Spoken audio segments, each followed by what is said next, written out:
Welcome to Pratap classes. दोस्तों, Pratap classes की YouTube channel पर आपका स्वागत है। आज है 25 जुलाई 2026 और 25 जुलाई 2026 के जितने भी इंडिया और वर्ल्ड के जो करंट अफेयर्स की क्वेश्चन बनते हैं, आज उनका अपने डिस्कशन करेंगे। पूरा वीडियो ध्यान से देखना और लास्ट में आपसे क्वेश्चन पूछूंगा जिनके जवाब आपको कमेंट बॉक्स में देना होगा।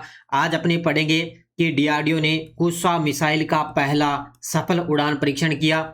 ग्रेविटी 1 वाहक रॉकेट का सफल प्रक्षेपण किया गया और भारत नवीकरणीय ऊर्जा शिखर सम्मेलन और एक्सपो का आयोजन करेगा।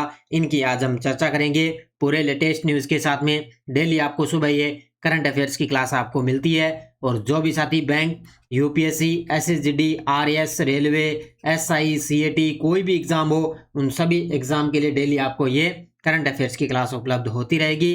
तो सभी साथी एक बार करेंगे सेशन को लाइक शेयर। सभी साथियों को प्यार भरा नमस्कार, गुड मॉर्निंग।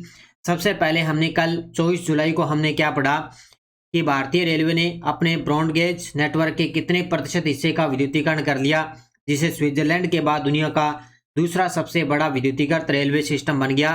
तो 99.6%।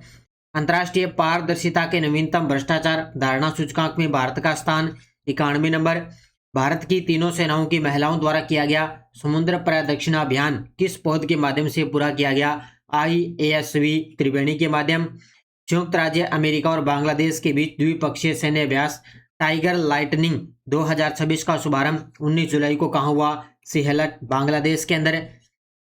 इसके अलावा हमने पढ़ा airborne early warning and control MK second कार्यक्रम के लिए प्रमुख औद्योगिक अनुबंधों पर किस संगठन ने हस्ताक्षर किए? DRDO ने। 22 जुलाई 2026 को कारवार में भारतीय नौसेना में शामिल किया गया INS मालवन किस श्रेणी का पोत है? तो महे श्रेणी का दूसरा पनडुब्बी रोधी उथले जलपोत।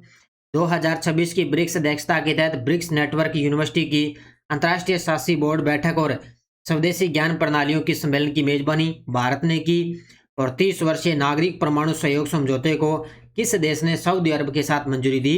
तो संयुक्त राज्य अमेरिका ने। तो ये हमने कल के क्वेश्चनों को अच्छे तरीके से पढ़ा, पूरी डिटेल के माध्यम से हमने कल चर्चा कर ली। इसका टेस्ट आपको इस ऑल इन वन की टेस्ट सीरीज में आपको मिल चुका है। डेली क्लास का टेस्ट मिल जाता है और डेली की पीडीएफ, जो मैं आपको डेली पीडीएफ पढ़ा रहा हूँ, ये हूबहू पीडीएफ आपको इस ऐप के अंदर आपको मिल जाती है। तो वीकली टेस्ट, मंथली टेस्ट और मंथली पीडीएफ आपको सब कुछ उपलब्ध हो जाता है। इसके अलावा अपनी SI की टेस्ट सीरीज है, CAT की है, RS की है, इन सब की टेस्ट सीरीज आपको दी जा रही है। अब करें स्टार्ट आज की क्लास। 25 जुलाई 2026 आज की क्लास का पहला प्रश्न आपके सामने। रक्षा अनुसंधान और विकास संगठन DRDO ने हाल ही में किस लंबी दूरी की सतह से वायु में मार करने वाली मिसाइल का पहला सफल परीक्षण किया है? तो गजब का प्रश्न है। तो DRDO ने हाल ही में किस लंबी दूरी की सतह से वायु में मार करने वाली मिसाइल का पहला सफल उड़ान परीक्षण किया? तो उसका नाम है कुस्सा। कौन सी मिसाइल आ गई? कुस्सा मिसाइल आ चुकी है। ये देखो आपके सामने तस्वीर के अंदर। एक और चीज मैं आपको बता देता हूं कि वर्तमान में जो DRDO के अध्यक्ष है, जो अतिरिक्त प्रभार है, वो वर्तमान में है राजेश कुमार सिंह। किसके पास है? राजेश कुमार सिंह वर्तमान में DRDO के अध्यक्ष का अतिरिक्त प्रभार इनके पास है। इनसे पहले समीर V कामत थे, लेकिन उनका कार्यकाल 31 मई 2026 को उनका समाप्त हो चुका है। उसके बाद में अब वर्तमान में DRDO का जो अतिरिक्त प्रभार है ना, वो किसके पास है? राजेश कुमार सिंह के पास है। तो ये आपको याद रखना है। कल मैं इनके बारे में डिटेल आपको अच्छी तरीके से करवाऊंगा, क्योंकि उनका कार्यकाल 31 मई 2026 को समाप्त हो गया। तो अभी DRDO ने अपनी लंबी दूरी की वायु में मार करने वाली मिसाइल का सफल परीक्षण किया, जिसका नाम है कुसा। क्या नाम है? कुसा।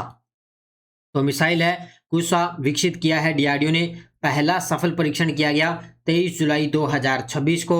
कहां से? डॉक्टर APJ अब्दुल कलाम द्वीप, उड़ीसा से इसका परीक्षण किया गया है। क्या लक्ष्य है? उच्च गति वाले इलेक्ट्रॉनिक हवाई लक्ष्य को सफलतापूर्वक नष्ट किया। यानी कि उच्च गति वाले जो इलेक्ट्रॉनिक जो हवाई लक्ष्य है ना, उनको सफलतापूर्वक इसने नष्ट किया है। क्या उद्देश्य है? वास्तविक युद्ध जैसी स्थिति में ट्रैक, इंटरसेप्ट और नष्ट करने की क्षमता का परीक्षण हुआ और भारत की लंबी दूरी की वायु रक्षा प्रणाली को और भी मजबूत करेगा। अब यहां से प्रश्न आएगा तो इनका लक्ष्य और उद्देश्य आपसे पूछा जाएगा। अगर कथन से पूरा डिटेल आएगा तो यहां से भी आपका प्रश्न बनेगा। तो DRDO द्वारा कुस्सा मिसाइल का परीक्षण किया गया 23 जुलाई 2026 ओडिशा से। हाल ही में किस देश ने ग्रेविटी 1 वाहक रॉकेट का सफल प्रक्षेपण करके 9 उपग्रहों को उनकी निर्धारित कक्षाओं के अंदर स्थापित किया है? ये देखो आपके सामने तस्वीर में एक और प्रश्न आपके सामने अंतरिक्ष विज्ञान प्रौद्योगिकी से संबंधित। तो किस देश ने ग्रेविटी 1 वाहक रॉकेट का सफल प्रक्षेपण करके 9 उपग्रहों को उनकी निर्धारित कक्षाओं में स्थापित किया? तो ये किया है चीन देश ने। किसने किया है? चीन देश ने इसका जो है सफल प्रक्षेपण किया है। देखो देश है चीन। कौन सा रॉकेट है? ग्रेविटी 1 प्रक्षेपण तिथि 22 जुलाई 2026 को। स्थान पूर्वी चीन सागर का समुद्री जो प्लेटफॉर्म है वहां से इसका परीक्षण किया गया।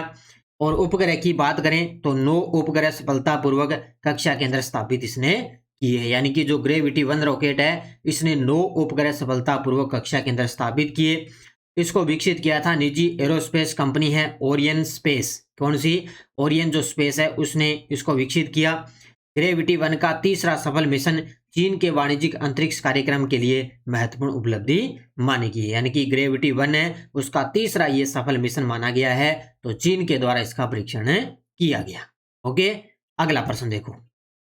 भारत ने हाल ही में किस क्षमता का पहला स्वदेशी टर्बोजेट इंजन विकसित किया है? गजब का प्रश्न है, क्योंकि जब जब भारत ने कोई पहला परीक्षण वगैरह कर दिया, कोई इंजन विकसित कर दिया, कोई पहली ट्रेन भारत के अंदर चल गई, तो जाहिर सी बात है प्रश्न एग्जाम के अंदर छपेगा। तो भारत ने हाल ही में किस क्षमता का पहला स्वदेशी टर्बोजेट इंजन विकसित किया? तो ये किया है किस क्षमता का है? तो इसका है 350 किलोग्राम थ्रस्ट। कितने? 350 किलोग्राम थ्रस्ट है क्षमता का पहला स्वदेशी टर्बोजेट इंजन विकसित किया है। ये देखो आपके सामने तस्वीर में इस प्रकार ये इंजन आपको दिखाई देगा। तो उपलब्धि, भारत का पहला 350 किलोग्राम थ्रस्ट स्वदेशी टर्बोजेट इंजन का निर्माण हुआ है। कब हुआ? 22 जुलाई 2026 को इसका अनावरण। डिजाइन डीआरडीओ के गैस टरबाइन अनुसंधान प्रतिष्ठान के द्वारा इसको डिजाइन किया गया और इसका निर्माता है आजाद इंजीनियरिंग। कौन है? आजाद इंजीनियरिंग इसका निर्माता है। क्या उपयोग होगा? उन्नत मिसाइलों और मानव रहित प्रणालियों के लिए ये तैयार की गई है और रक्षा क्षेत्र के अंदर आत्मनिर्भर भारत और स्वदेशी एरोस्पेस तकनीक की बड़ी उपलब्धि रहेगी। तो इसका उपयोग याद रखना भाई, जितनी भी जो उन्नत मिसाइलें हैं, मानव रहित प्रणालियां हैं, उनके लिए इसको तैयार किया गया है। तो ये भारत का पहला 350 किलोग्राम थ्रस्ट स्वदेशी टर्बोजेट इंजन का विकसित किया गया है। कितने? 22 जुलाई 2026 को। भारत नवीकरणीय ऊर्जा शिखर सम्मेलन और एक्सपो 2026 का आयोजन कब किया जाएगा? यानी कि भारत है वो नवीकरणीय ऊर्जा शिखर सम्मेलन और एक्सपो 2026 का आयोजन कब करेगा? तो ये करेगा 2 से लेकर 5 नवंबर 2026 को। अभी आगामी होगा 2 से लेकर 5 नवंबर 2026 को नई दिल्ली के अंदर भारत है वो नवीकरणीय ऊर्जा शिखर सम्मेलन और एक्सपो 2026 का आयोजन करेगा। तो अपने नवीकरणीय ऊर्जा मंत्री हैं प्रहलाद जोशी, उन्होंने इसकी घोषणा कर दी कि हम आगामी 2 से 5 नवंबर को इसका आयोजन करेंगे। अभी तारीख आ चुकी है। तो कार्यक्रम भारत नवीकरणीय ऊर्जा शिखर सम्मेलन और एक्सपो 2026 2 से 5 नवंबर 2026 नई दिल्ली में घोषणा की है केंद्रीय मंत्री प्रहलाद जोशी ने। विशेष क्या है? पहली बार BRSC 2026 और ISA असेंबली का 9वां सत्र और ग्रीन हाइड्रोजन पर चौथी अंतर्राष्ट्रीय कॉन्फ्रेंस एक ही मंच पर आयोजित की जाएगी। यानी कि अंतर्राष्ट्रीय सोलर अलायंस है ना, उसी का 9वां सत्र होगा इसी के साथ में, और साथ में चौथी अंतर्राष्ट्रीय कॉन्फ्रेंस भी इसी के साथ में एक ही मंच पर आयोजित की जाएगी। तो ये आपको याद रखना है 2026 के अंदर अभी 2 से 5 नवंबर दिल्ली के अंदर इसका आयोजन होगा। 2026 चेन्नई ग्रैंड मास्टर्स का खिताब किस ग्रैंड मास्टर ने जीता है? देखो चर्चित खिलाड़ियों के अंदर एक और प्रश्न आपके सामने। तो 2026 चेन्नई ग्रैंड मास्टर्स का खिताब किस ग्रैंड मास्टर ने जीता? तो ये जीता है अली रेजा फिरोजा ने। किसने जीता है? ऑप्शन नंबर डी, अली रेजा फिरोजा ने ये खिताब जीता है। तो इनका संबंध आपसे पूछे तो ये है फ्रांस के खिलाड़ी। किसमें है? क्योंकि ये चैंपियनशिप अपने चेन्नई के अंदर हुई थी, तो ये जीता किसने है? अली रेजा फिरोजा, जो फ्रांस के खिलाड़ी हैं, शतरंज के खिलाड़ी। तो विजेता है अली रेजा फिरोजा, फ्रांस, जिनका स्कोर 4.7। ये तो नहीं आएगा। दूसरा स्थान याद रखना दमित्री आंद्रेकिन, और तीसरा स्थान रहा था अर्जुन एरिगेसी, अपना भारत के रहे खिलाड़ी रहा था। तो ये आपके लिए गजब का प्रश्न है। आयोजन तिथि 16 जुलाई से 22 जुलाई के बीच में चेन्नई भारत के अंदर इसमें चेन्नई ग्रैंड मास्टर का खिताब इन्होंने जीत लिया। तो ये याद रखना, क्योंकि भारत के अपने एक ही खिलाड़ी हैं जिनका तीसरा स्थान रहा, अर्जुन एरिगेसी का स्थान रहा था। हाल ही में केवल औषधीय और वैज्ञानिक उद्देश्यों के लिए नियंत्रित भांग की खेती की अनुमति देने वाला भारत का तीसरा राज्य कौन सा बना है? ये लीजिए भी एक और चर्चा में राज्य आ चुका है, एक और चर्चा में स्थान आ चुका है। केंद्रीय औषधि और वैज्ञानिक उद्देश्यों के लिए नियंत्रित भांग की खेती को अनुमति देने वाला भारत का तीसरा राज्य बन गया हिमाचल प्रदेश। कौन सा बन गया? हिमाचल प्रदेश बन चुका है। इससे पहले उत्तराखंड था, फिर मध्य प्रदेश, अब हिमाचल बन गया। तो राज्य हिमाचल प्रदेश औषधीय और वैज्ञानिक उद्देश्यों के लिए नियंत्रित भांग की खेती को अनुमति देने वाला भारत का तीसरा राज्य। इससे पहले दो राज्य थे, एक उत्तराखंड और एक मध्य प्रदेश। क्या नियम रहेगा कि हिमाचल प्रदेश एनडीपीएस संशोधन नियम 2026 अधिसूची द्वारा इसको जो है अनुमति मिल चुकी है। इसमें क्या महत्व रहेगा? भांग की खेती, अनुसंधान, भंडारण, प्रसंस्करण और उत्पादन के लिए नियामक ढांचा स्थापित होगा। तो ये तो नहीं आएगा इतनी ज्यादा तो, लेकिन ये आपको याद रखना भी तीसरा राज्य कौन सा बन गया? हिमाचल प्रदेश से बन गया। ओके, अगला, केंद्रीय मंत्रिमंडल की आर्थिक मामलों की समिति ने हाल ही में किस रेल खंड पर तीसरी और चौथी रेल लाइन बिछाने की परियोजना को मंजूरी दी है? इस प्रकार के आर्थिक समीक्षा के प्रश्न है, ये आपको एसआई के अंदर इस प्रकार के प्रश्न मिल सकते हैं। ठीक है, तो केंद्रीय मंत्रिमंडल की आर्थिक मामलों की समिति ने हाल ही में किस रेल खंड पर तीसरी और चौथी रेल लाइन बिछाने की परियोजना को मंजूरी दी? उत्तर होगा बल्लारी से गुंटकल रेलखंड से। कहां से? बल्लारी से लेकर गुंटकल जो रेलखंड है वहां पे क्या तीसरी और चौथी रेल लाइन बिछाने की परियोजना को मंजूरी दी है। ठीक है, तो ये आपको याद रखना, कहां पे? कर्नाटक से लेकर आंध्र प्रदेश तक। तो परियोजना बल्लारी गुंटकल रेलखंड पर तीसरी और चौथी रेल लाइन, केंद्रीय मंत्रिमंडल की आर्थिक मामलों की समिति ने इसको मंजूरी दे दी। राज्य पूछे तो कर्नाटक और आंध्र प्रदेश। कितनी लागत आएगी? 1264 करोड़ रुपए की, और टारगेट रखा है इन्होंने 2028 से 29 तक इसको पूरा करना है। क्योंकि इकोनॉमी का प्रश्न है तो जाहिर सी बात है इससे प्रश्न छपेंगे।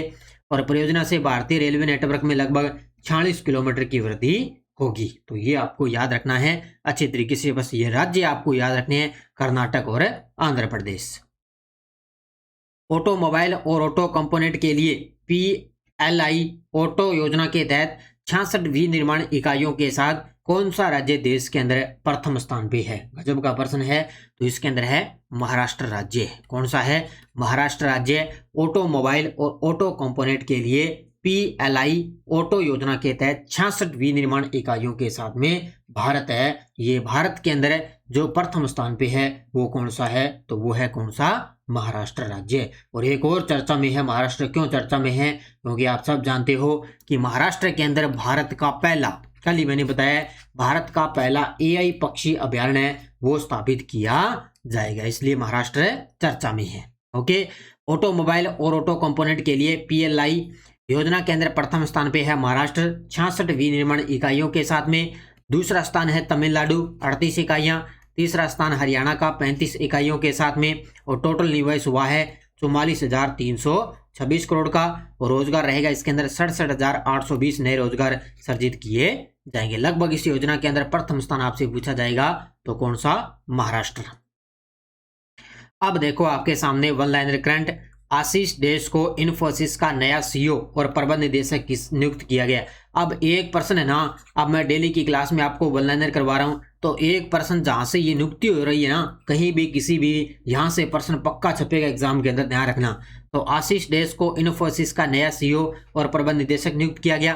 केंद्र सरकार ने शिक्षा मंत्रालय के उच्च शिक्षा विभाग के नए सचिव के रूप में 1994 बैच के राजस्थान कैडर के IAS अधिकारी नरेश पाल गंगवार को नियुक्त किया गया।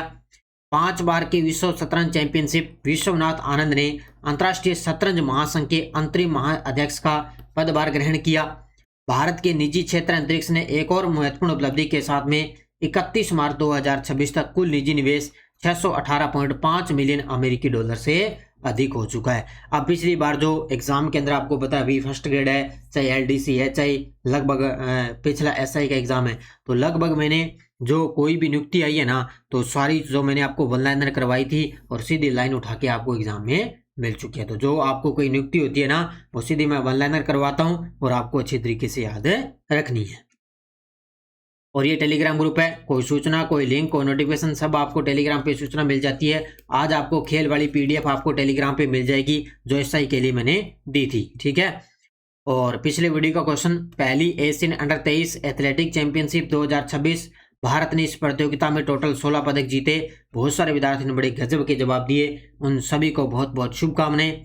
अब देखो क्वेश्चन फॉर यू, महाराष्ट्र सरकार भारत का पहला एआई संचालित पक्षी बैंड कहाँ स्थापित करने जा रही है?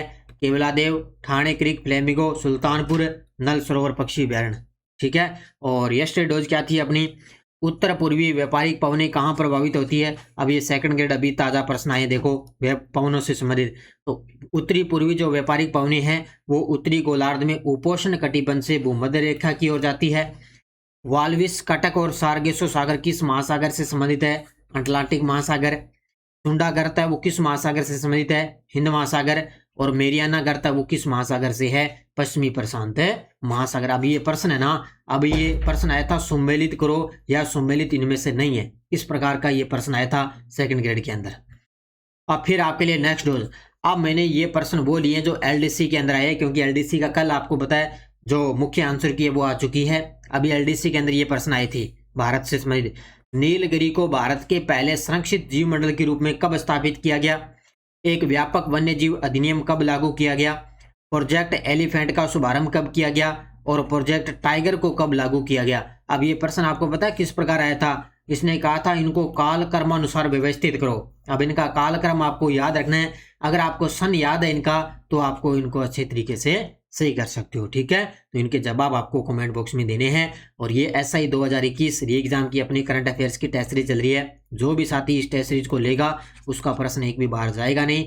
राष्ट्रीय अंतर्राष्ट्रीय राजस्थान तीनों का करंट आपको मिल रहा है। और आरपीएससी आरएस एग्जाम प्री के लिए अपनी करंट अफेयर्स की टेस्ट सीरीज है और सीएटी के लिए दोनों की टेस्ट सीरीज है, राष्ट्रीय अंतर्राष्ट्रीय राजस्थान ग्रेजुएशन लेवल और 12वीं लेवल के लिए, ठीक है। तो इसको आप अच्छे तरीके से ज्वाइन करो, बढ़िया तरीके से पढ़ो और लगभग डेली आपको ये करंट अफेयर्स की क्लास आपको मिलती रहेगी। धन्यवाद। जय हिंद, जय भारत, जय राजस्थान।